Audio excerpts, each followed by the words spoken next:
மதுவிலக்கு என்பது ஒரு மாநிலத்தில் மட்டும் பண்ணிவிட முடியாது, இந்தியா முழுவதிலும் பண்ணிவிட முடியாது.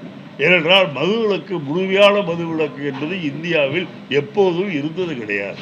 சேலத்தில் கூட ராஜாஜி அவர்கள் கொண்டு வந்த போது சில காலம் அந்த சேலம் மாவட்டத்தில் இருந்ததே தவிர, அதற்கு பிறகு காங்கிரஸ் ஆட்சியிலும் கூட மதுவிலக்கு என்று சொல்லும்போது பர்மிட் முறை அமுலில் இருந்தது. டாக்டர்கிட்ட சர்டிஃபிகேட் வாங்கி பர்மிட் வாங்கி சாப்பிடுகின்ற நிலைதான் இருந்தது. ஆகவே முழுமையான மதுவிலக்கு வேண்டும் என்று சொன்னால் மக்கள் தாங்கள் செய்கின்ற தவறை உணர்ந்து திருந்தினால் ஒழிய மதுவிலக்கை முழுமையாக கொண்டு வரும். நீங்கள் கடைகளை அதிகமாக மூடினீர்கள் என்று சொன்னால் அதிகமாக கள்ளச்சாராயம் காய்ச்சப்படும். ஏனென்றால் சாராயம் சாப்பிட்டு குடித்து பழகிவிட்டதில் கிட்டத்தட்ட ஒரு 80% பேர் அதற்கு அடிமைகளாக இருக்கின்றார்கள். சாராயம் கொடுக்கவில்லை என்று சொன்னால் அவர்கள் மனம் பேதலித்து போவார்கள், உடல்நிலையும் கெட்டு போகின்ற அளவுக்கு இருப்பார்கள். ஆகவே என்னை பொறுத்தவரையில் கடுமையான பிரச்சாரத்தின் மூலமாக மதுவினால் என்னென்ன கேடு ஏற்படுகிறது என்பதை பற்றியெல்லாம் மக்களுக்கு விளக்கமாக எடுத்து சொல்லி அவர்களை மது குடிப்பதிலிருந்து தடுப்பதற்கு நாம் முயற்சி செய்ய வேண்டுமே தவிர அதற்காக சட்டங்கள் மூலமாக நாம் கொண்டு வர முடியாது.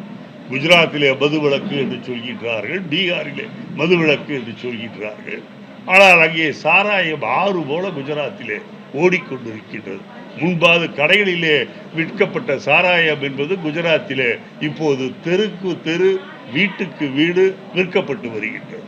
ஆகவே மதுவிலக்கு என்பது மக்கள் திருந்த வேண்டும். மக்கள் திருந்துவதற்கு நான் பிரச்சாரம் செய்ய வேண்டும். அவர்களுக்கு கொஞ்சம் நல்ல விஷயங்களை அவருடைய உள்ளத்திலும் தலையிலையும் அவர் ஏற்க வேண்டும்.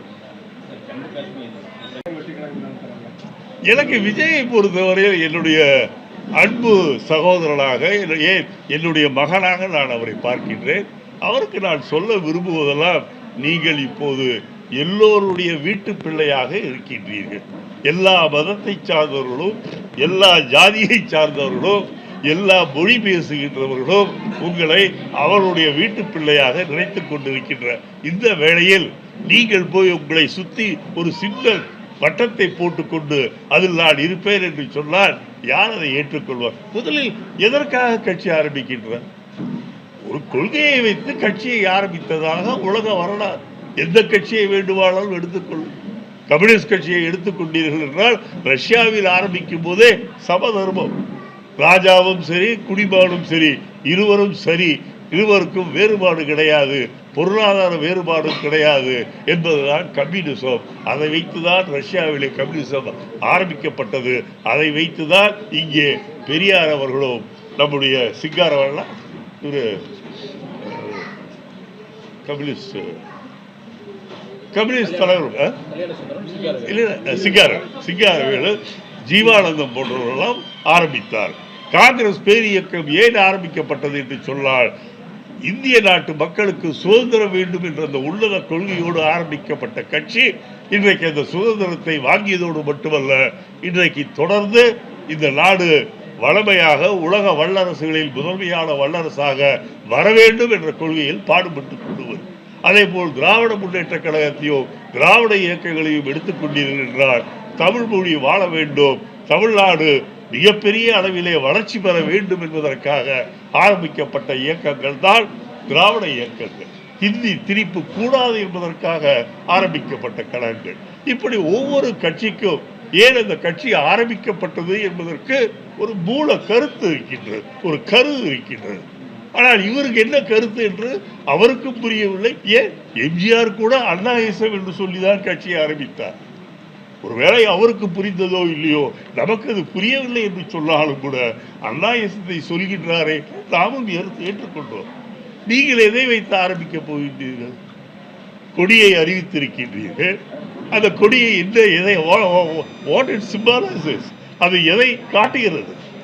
2 ஆணைகள் போட்டு இருக்கின்றீர்கள். இல்ல, யானைக்கு கேஸ். எதற்கு 2 யானைகளும் காலை தூக்கி கொண்டு இருக்கின்றன? எனக்கு புரியவில்லை.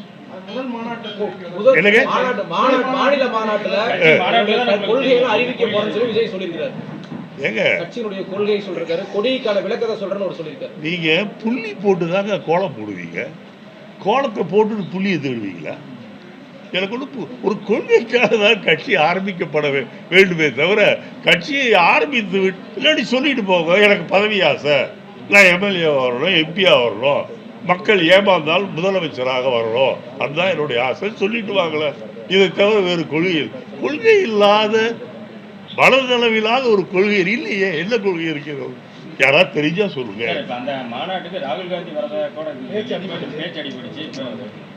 சார், ராகுல் காந்தி வரட்டாங்க, நட்பு முறையில் கூப்பிடுறாங்க, சரி வரங்க வாழ்கன்னு சொல்லுப்பேன். இப்போ யாராவது வராங்க காலில் விழுதான் வாழ்கன்னு சொல்லுவோம், அது ஒன்றும் தப்பு இல்லையே.